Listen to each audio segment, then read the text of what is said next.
Hello everyone, this is Defense Politics Asia and this is the Frontline Pui. This is the summary for the day of 1205 for the 12th of June. So we're gonna there's some major updates regarding this past 24 hours, and the Russians have announced quite a number of captures, and this is some of them is going to have some major strategic consequences. But we're going to go straight to the Sumy front first. So there is this geolocation far away. This is actually not in Sumy. It's in Chernihiv. There's a UAV launcher that is supposedly or at least that's what they claim, destroyed in the forest of Kuti, very far away from literally everything. Near the border, this around less than 20 kilometers from the border. Yeah, this is like this just shows that the Russians are not just operating only in the SMO regions.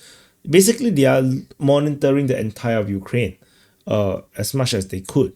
And this kind of strikes are just shows that even if you are in Chernihiv region, the border is here, doesn't mean that you are like safe. The Russians do look for threats even outside of the front, the SMO regions. So over the Sumy front, the strategic situation remains largely the same. The Russian forces are attacking in the Sumy region, but over the Tekhino region, we have the Russians attacking Vasilivka. So there is no more reports of Ukrainian attack. The Russians are attacking Vasilivka. So let's see how this go. Probably not enough intel to know what the hell is happening regarding the Ukrainian actions. Over in the main offensive region, the Russian forces are fighting towards Khotin, Pisarivka, Vrashkine, Yablunivka, and the Russian forces captured it, and Satki. So we're going to zoom in a bit on this. Like I mentioned in the previous update, the Frontline Changes report, I did say that and also the conclusions and yesterday's SITREP, I did mention that the Russians could already potentially set up their buffer already. But if now what we need to know is that if they will continue to try to capture these various towns, and tentatively we do have the Russians continuing their attack, or at least they are doing some shelling operations in these two towns. So let's see how this continue to develop. Over in Yablunivka, the Russian forces have raised a flag within the village. This confirms the capture of Yablunivka, and we have the Russian Defense Ministry also announcing the capture of Yablunivka as well. So this is the new development. So these frontline changes we already covered previously in the situation report yesterday. So these are not news. So that's all from this Sumy front. There's nothing happening with this sector except for geolocation. There's an M113 at Petroshivka. There is allegedly destroyed. So the Russians are hunting around here, but the Russians doesn't seem to be trying to create a buffer around here. The main operation is still in the north of Sumy. So let's see whether the Russians will expand operations in the near future. Tentatively, they are very single-minded about this sector, generally speaking. So we're going to move on to the Kharkiv front. This is Kharkiv, and this is the Kharkiv front. There is only fighting being reported Voschansk, reported by the Ukrainian Defense Ministry. This is the only one that is being mentioned. The city here is already flattened. This is just some skirmishes. It's not really a real attack, I would say. So that's mainly about it from this sector. We go into the Voreshna front. This is Voreshna. The frontline change already noted yesterday's SITREP. So this you can see the mappings already updated as well. So nothing really stands out here. Over the Kupiansk front, this is Kupiansk. The Kupiansk front fighting is reported towards Kupiansk as well as towards Bischany. This is mentioned by the Ukrainians. The Russians did mention some attack or shelling of Moskovka. So this is reported by the Russian Defense Ministry. Is attack. Is mentioned as an attack. The main thing because Rakivka is already announced captured by the Russian forces. So if this is captured and Kindrashivka is also announced captured, then it does make sense that the Russians could potentially attack towards Makovka.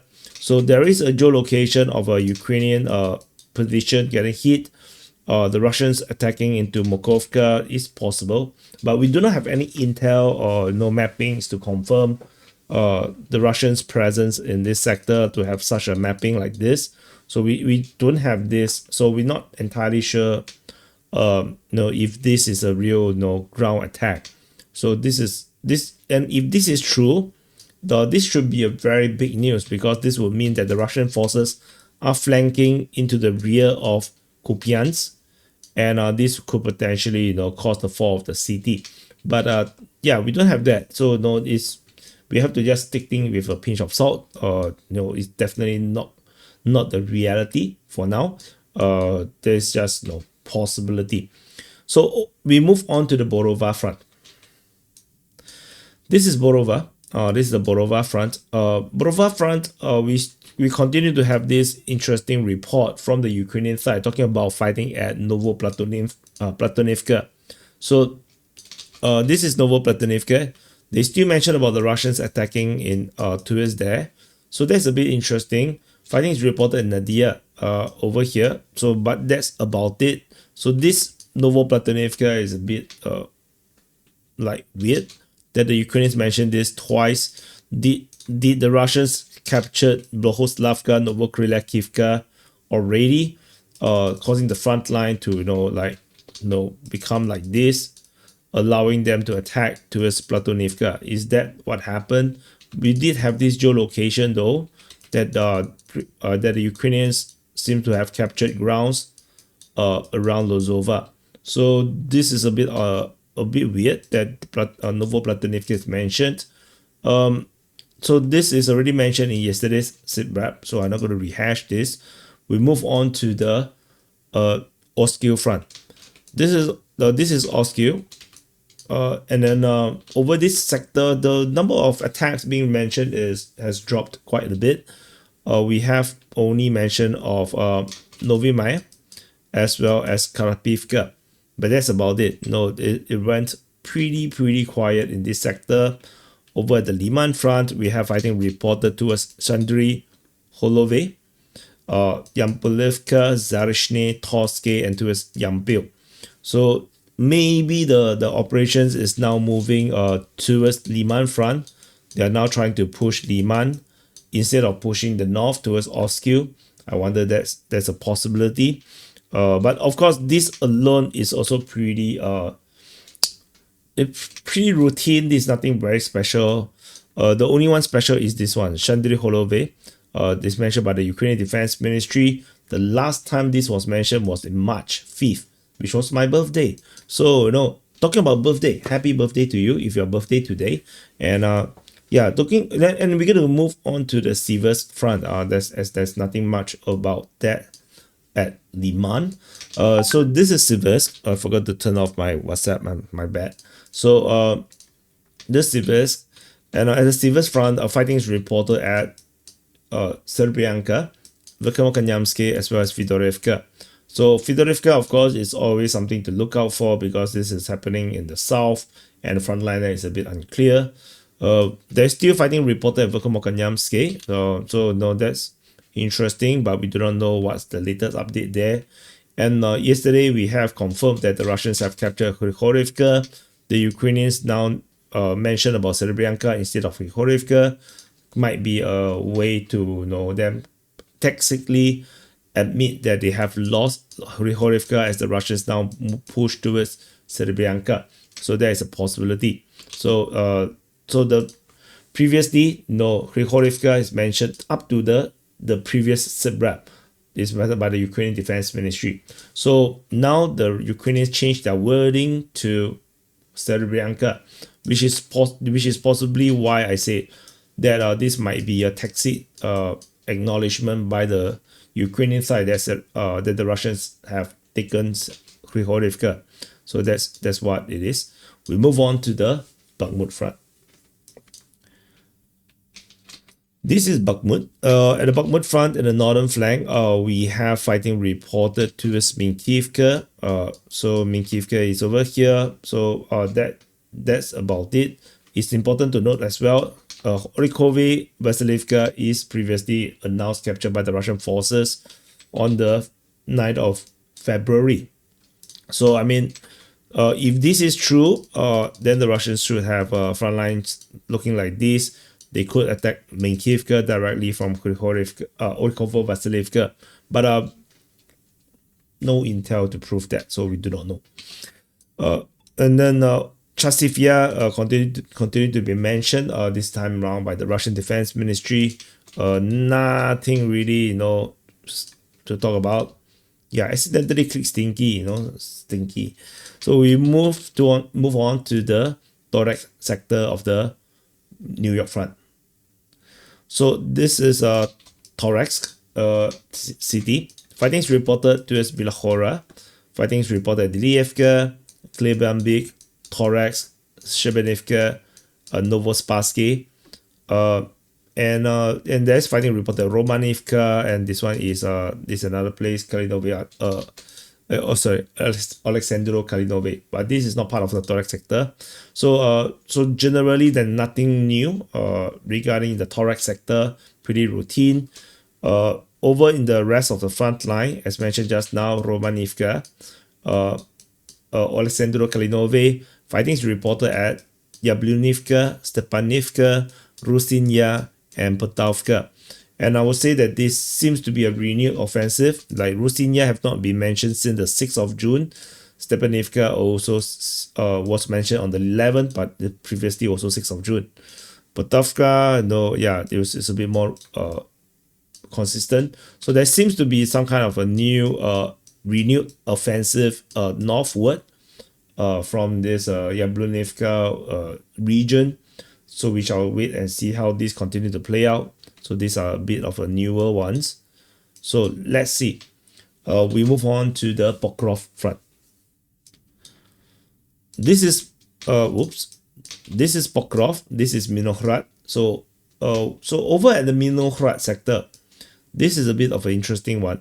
So the Russian Defense Ministry announced the capture of Kotiv. This is just announced just now, a few hours ago, and there is some major consequence to this thing, because the Russians did announce the capture of Shevchenko Pershi on the 29th of May, and now Kotiv on the 12th of June, which means that if you follow this progression, the Russians have actually attacked into Shevchenko Pershi, conquer it, and they're attacking into Kotiv and conquer it. So potentially the front line might actually look like this. Potentially. Maybe not like this, maybe like this. Yeah, potentially. And this would mean that if this is true, the Russians are on track to continue to attack into the northern flank, and in the northern flanking operation to cut off the retreat route of the Minokhrad or Pokrovsk. So this flanking operation might still be operational, might actually be successful, and actually is moving on track.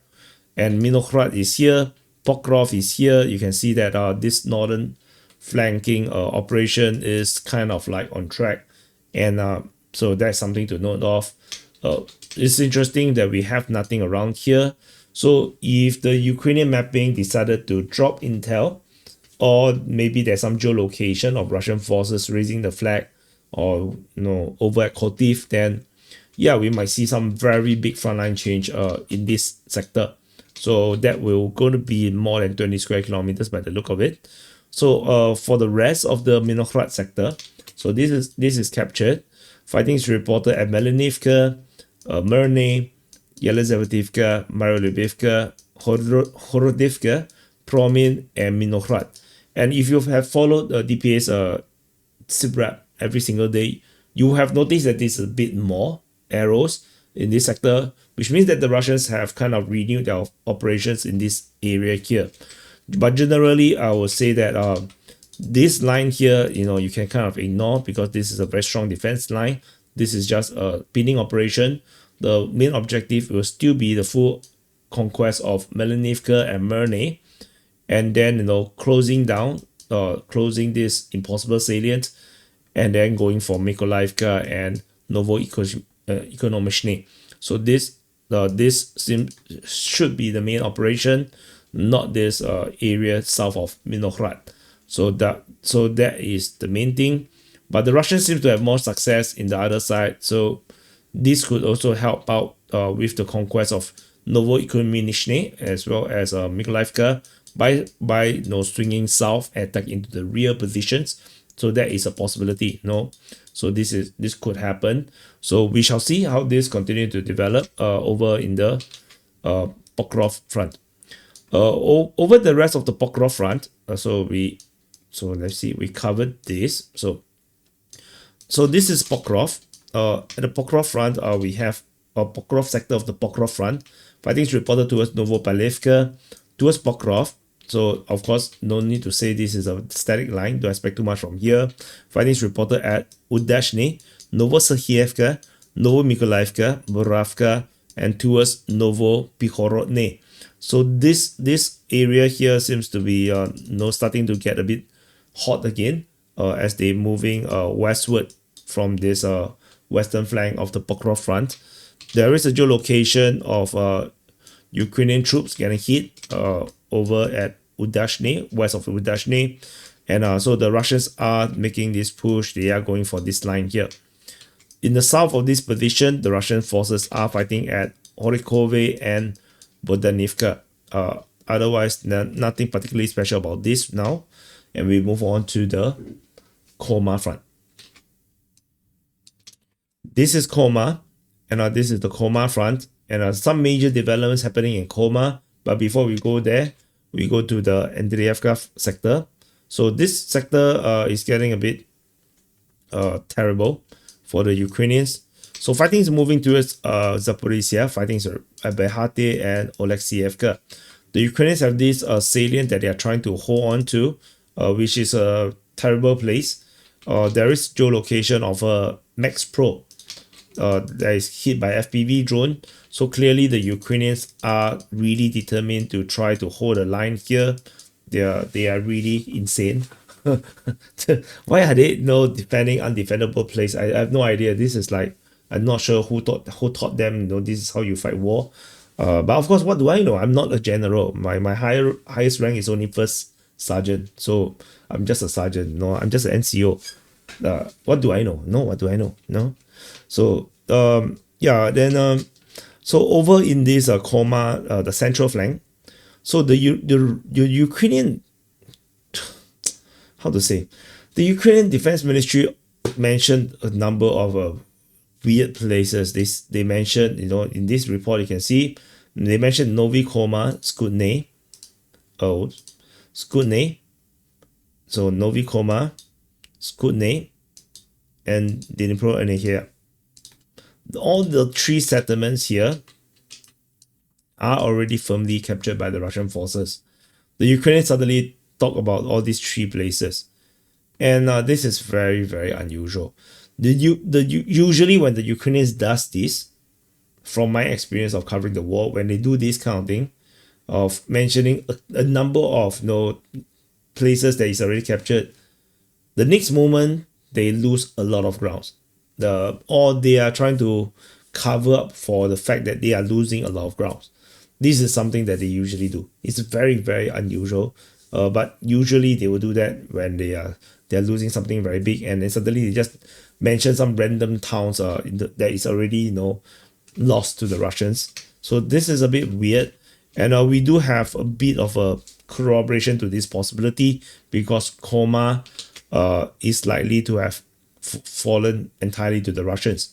So fighting is reported towards Merne, Fedorivka and Vasily. However, at KOMAR, multiple geolocations of Russian forces has confirmed that the Russians have captured most, if not all, of KOMAR. On our mapping, we can't really tell where KOMAR starts, where Perebodova starts. So we are noting this as nearly captured, but the Russian Defense Ministry basically has announced the full capture of KOMAR. So which is why I say, you know, maybe it might be related to this. I'm not sure. Like the mentioning of the 3 captured towns that, and say that there's fighting around that. Very, very, yeah, pointless. So that's the main thing. This is the big news. If you look at the settlement, yeah, these various geolocations, I can only mark like something like this at most. We do not know what's happening in the north, and maybe the north is not KOMAR, but where do you tell the line? Where does KOMAR stop? I have no idea. So we're just gonna leave it as it is for now. We'll declare the capture when the Ukrainians declare that they have lost it.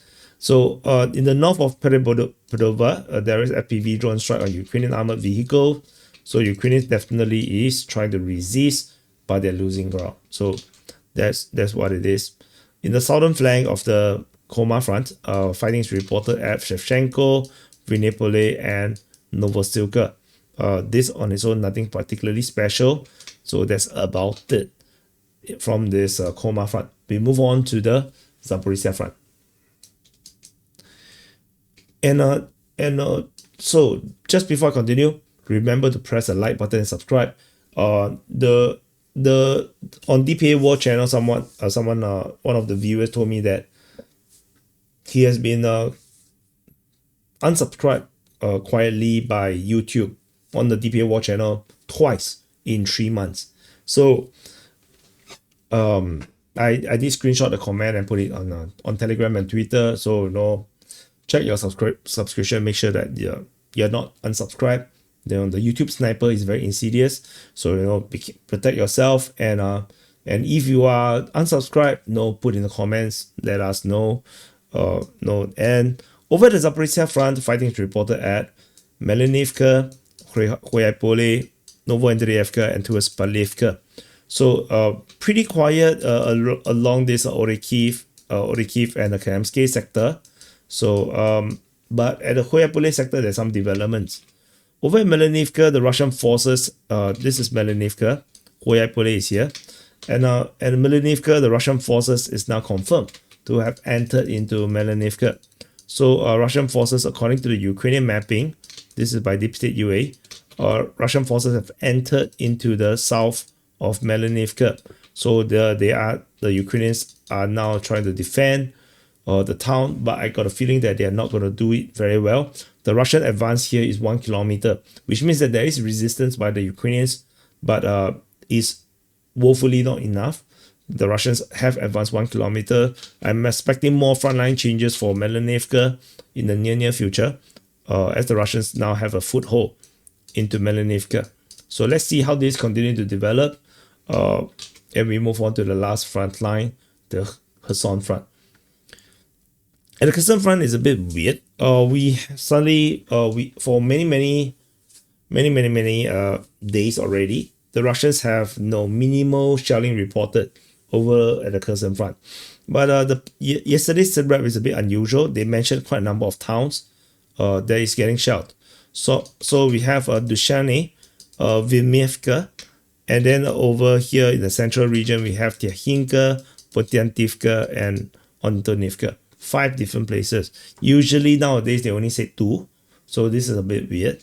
And there is Ukrainians talking about Dnipro direction again, but are not important at all. So something to take note of, because there's always this rumor of a possibility that the Russians restart the Kherson front, but tentatively I don't think it's the right timing yet. And there's a M777 artillery system that is hit off Tomarine. Which is, well, why bring artillery system into the Kherson front? I'm not sure. But I wouldn't do it. I would just operate FPV drones in this region. Bring artillery system. I think it's more needed in the other front lines, rather than fighting at Kherson, where the Russians have no intention of crossing the river. But what do I know again? So anyway, that's it. So this is the summary for the day of 1205 for the 12th of June. So thank you for watching.